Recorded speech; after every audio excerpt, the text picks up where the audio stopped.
할렐루야. 8월 14일 금요일입니다. 로마서 9장 25절에서 33절까지 말씀입니다. 호세아의 글에도 이르기를 내가 내 백성 아닌 자를 내 백성이라 사랑하지 아니한 자를 사랑한 자라 부르리라. 너희는 내 백성이 아니라 한 그곳에서 그들이 살아계신 하나님의 아들이라 일컬음을 받으리라 함과 같으니라. 또 이사야가 이스라엘에 관하여 외치되 이스라엘 자손들의 수가 비록 바다의 모래 같을지라도 남은 자만 구원을 받으리니 주께서 땅에서 그 말씀을 이루고 속히 시행하시리라 하셨느니라. 또한 이사야가 미리 말한 바 만일 만군의 주께서 우리에게 씨를 남겨두지 아니하셨더라면 우리가 소돔과 같이 되고 고모라와 같았으리로다 함과 같으니라.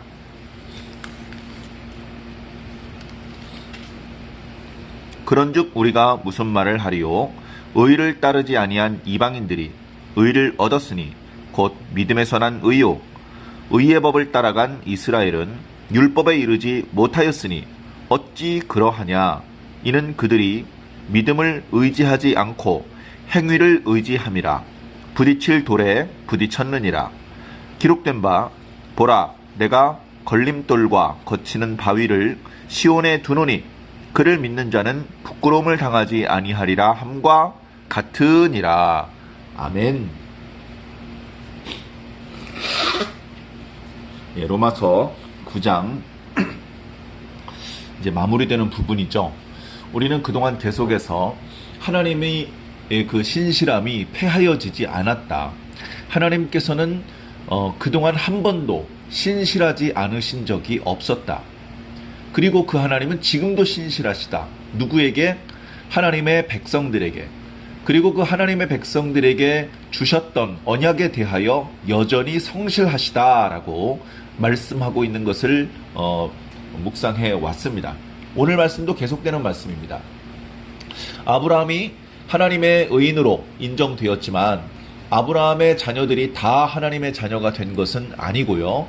오직 본처 사라의 몸에서 태어난 이삭만이 하나님의 자녀로 인정을 받았습니다. 그리고 이삭의 경우 이삭의 본처 리브가의 몸에서 태어난 모든 아들들이 하나님의 자손으로 인정된 것이 아니고 뱃속에서 선악을 알기 전인데도 불구하고 하나님께서는 당신의 절대적인 주권 안에서 오히려 형 에서보다 동생 야곱을 사랑하셨고 오직 야곱의 자손들만 하나님의 자손으로 인정해 주시는 그런 역사들이 나타났습니다. 그래서 하나님께서는 이스마엘 족속에게는 신실하지 않으셨지만 이삭의 족속에게 신실하셨고 에돔 족속에게는 신실하지 않으시지만 이스라엘 족속에게는 신실하셨습니다. 그 이스라엘은 애굽 땅에서 종노로 됐습니다.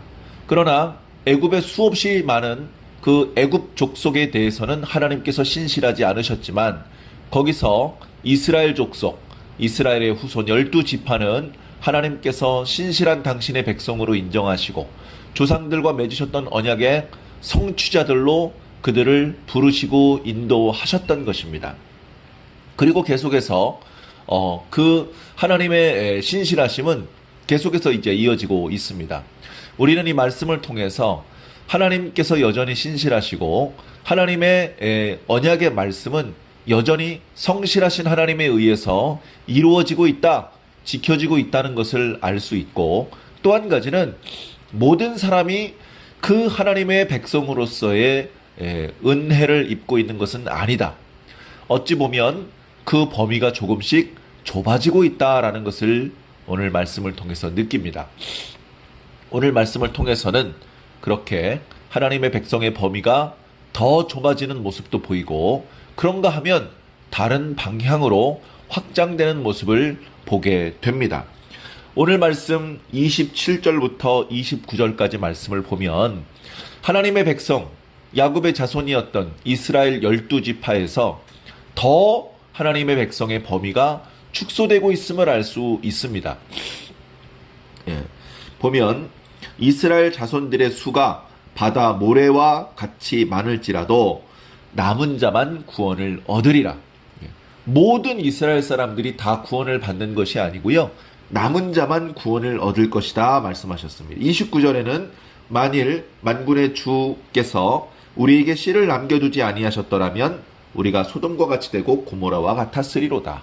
소돔과 고모라는 그 명맹을 유지할 수 있는 자손을 남겨두지 않으시고 완전히 진멸당한 그런 성읍의 대표들입니다. 만약에 하나님의 백성들이 남아있지 않다. 이스라엘 족속 중에는 하나님의 백성이 남아있지 않다. 먼 미래를 기다려보고 장래를 기약할 필요가 없다. 그랬다면 이스라엘도 소돔과 고모라와 마찬가지로 완전히 하나님 앞에 진멸당하고 말았을 것입니다. 그러나 매우 좁아졌지만 그 명맥이 남아있습니다. 우리는 역사를 통해서 알고 있는 것처럼 하나님의 백성이 애굽에서 나온 이후에 아브라함에게 약속하셨던 가나안 땅을 차지했다는 것을 알고 있습니다. 이스라엘 족속들의 능력에 의해서, 의지에 의해서 스스로의 힘으로 그 땅을 차지한 것이 아니고 하나님의 절대적인 은혜, 하나님께서 하셨던 그 약속에 대하여 신실하게 응답해 주셨기 때문에 가능했던 것입니다.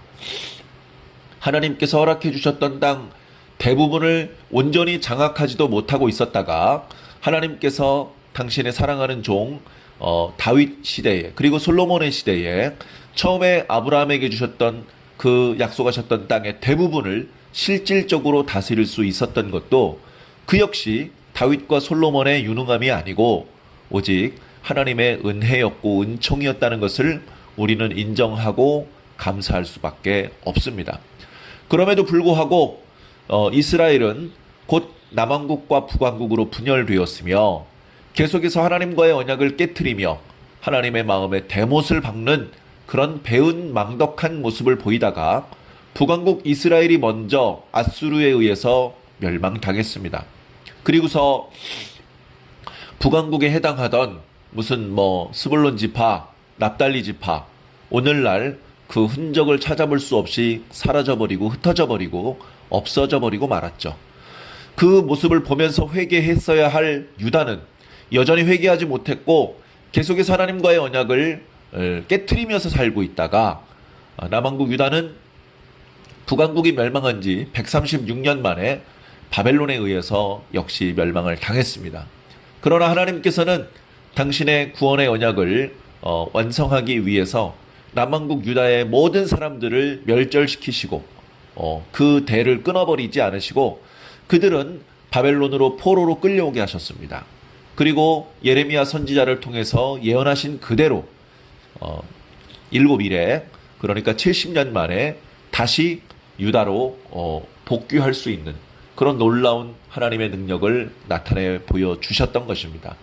애굽에서 노예 생활하던 이스라엘 족속이 가나안 땅의 주인이 됐던 것도 그것도 기적이고 순수한 하나님의 은총이었던 것과 마찬가지로 바벨론의 포로 신세였던 노예나 마찬가지 신세였던 유다인들이 바벨론이 멸망하고 페르시아가 그 지역을 차지하면서 페르시아의 초대 황제를 통해서 긍휼을 입고 본래 살고 있던 유다로 올라가서 거기서 성전을 짓고 하나님을 다시 섬기기를 시작할 수 있도록 하신 것은 유다 족속들이 스스로의 잔꾀, 스스로의 능력, 스스로 모아놓은 돈 그런 것으로 한 것이 아니고요.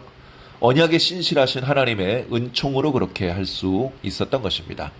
그렇게 해서 유다인들은 가나안 땅을 다시 차지했고 여러 가지로 정치적으로, 경제적으로, 문화적으로, 군사적으로 완전한 독립국이었다고 말하기는 어려웠고 예수님 당시 로마의 지배를 당하는 것과 마찬가지 상황이었습니다만 결국 예수 그리스도를 통한 하나님의 구원의 그 섭리를 이루기 위해서 하나님께서는 유다 족속을 완전히 뿌리 뽑지 않으시고 예수 그리스도에게까지 그리고 그 유다인들 중에서 당신의 사도를 세우시고 계속해서 그 복음이 전 세계로 뻗어나가게 하기 위하여서 하나님께서 그렇게 당신의 백성의 폭이 많이 좁아졌지만 계속해서 하나님께서는 신실하신 당신의 모습을 보여주셨던 것입니다.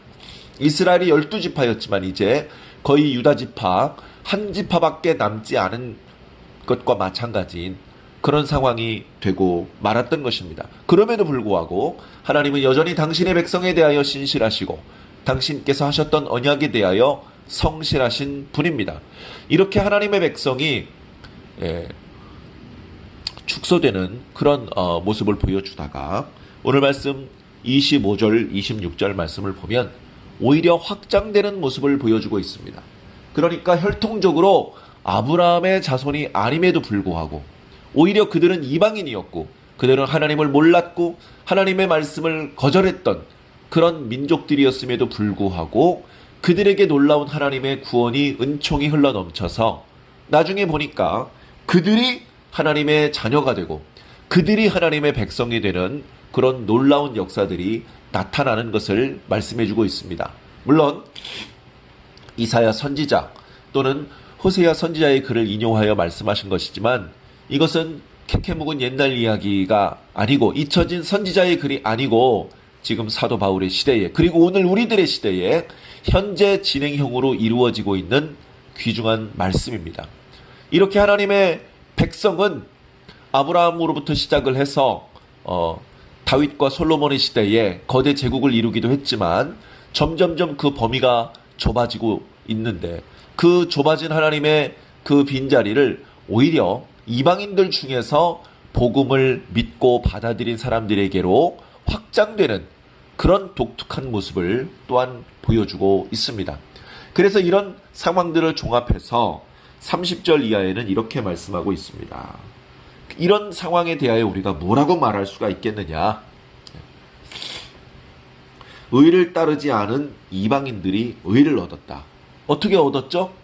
예수 그리스도를 믿는 믿음으로 하나님께 의를 얻었죠.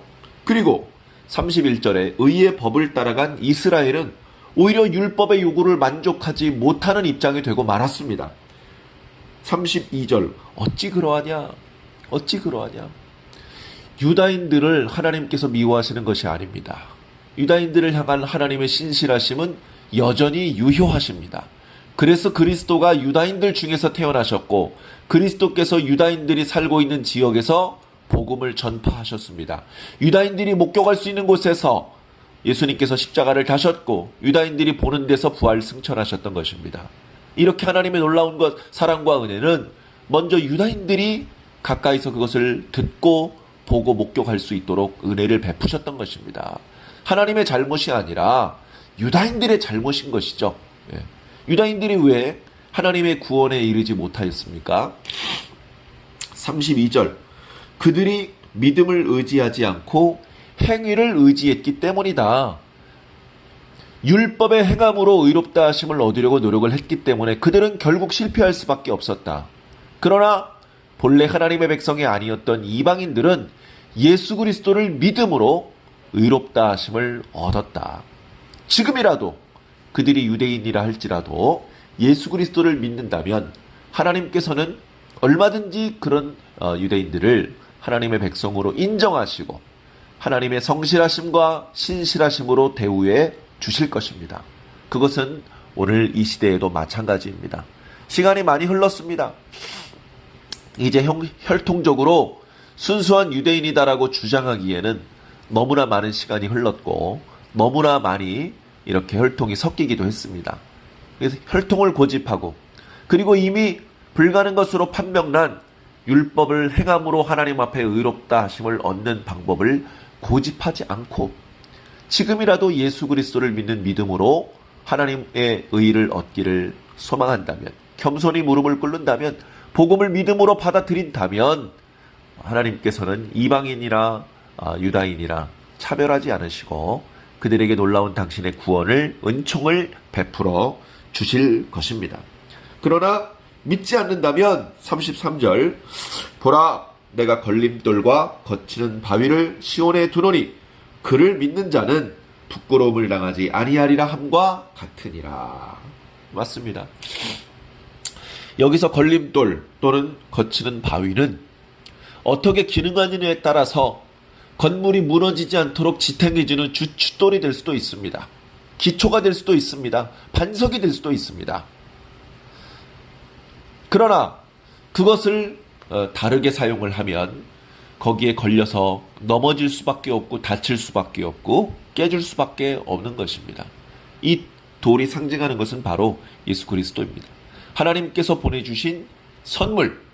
그러나 이 선물이 우리에게 생명을 주고 넘어지지 않게 우리를 지탱해주는 반석과 주춧돌이 아니라 우리를 다치게 하고 깨트리게 하고 하나님의 심판을 받게 만드는 그런 거치는 돌이 되게 되는 것은 믿음이 없기 때문에, 믿음을 통해서 의롭다 하심으로 나아가지 않기 때문에 그런 것입니다. 여러분, 예수 그리스도를 주춧돌로 삼으시겠습니까? 걸림돌로 삼으시겠습니까? 우리는 예수 그리스도를 믿음으로 예수 그리스도를 주춧돌로 삼고 예수 그리스도를 건물의 모퉁이돌로 삼고 우리들의 인생 전체의 반석으로 삼아서 다시는 넘어지지 않고 다시는 함정에 빠지지 않고 다시는 하나님의 책망과 심판을 받지 않고 하나님의 사랑과 칭찬과 구원을 누릴 수 있는 저와 여러분들이 꼭 되시기를 간절히 소망합니다. 기도하겠습니다. 사랑의 하나님, 아브라함으로부터 시작된 하나님의 백성들은 오히려 그 범위가 점점 축소되었었습니다. 그러나 또 한편으로는 믿음으로 말미암아 또 다른 이방인들 중에서 하나님의 백성에 포함되는 하나님의 백성의 범위가 확장되는 역사들도 동시에 나타나고 있음을 오늘 말씀을 통해서 우리에게 알려주셨습니다. 고마우신 아버지, 바로 그 은혜 가운데 본래는 이방인이었지만 하나님의 백성으로 우리가 하나님의 백성에 포함되게 되었습니다. 감사하신 아버지 하나님, 우리가 하나님의 백성이 된 것을 기쁘게 여기며 감사하게 여기며 더 온전한 하나님의 백성이 되기 위하여 분발하게 하여 주시기를 간절히 바라고 원합니다. 우리가 어떻게 하나님의 백성이 되었습니까? 우리가 율법을 행함으로 하나님의 백성이 된 것도 아니고 유대인들과 혼인을 통해서 그들의 친척이 됨으로 하나님의 백성이 된 것도 아니고 오직 예수 그리스도를 믿는 믿음으로 하나님의 백성이 되었음을 기억하게 하여 주시옵소서. 우리들의 믿음을 잘 돌아보게 하여 주시어서 이 믿음이 약하여지거나 이 믿음이 병들어서는 안 되겠습니다. 하나님의 말씀을 근거로 예수 그리스도를 올바르게 믿게 하여 주시어서 이 믿음 안에서 계속해서 하나님의 백성으로 살게 하시고 하나님의 백성들만 누릴 수 있는 그 평안과 축복을 다 누릴 수 있기를 주님 간절히 소망합니다. 주님 홀로 큰 영광 받아 주옵시기를 살아계신 우리 주 예수님 이름으로 믿고 기도하옵나이다. 아멘.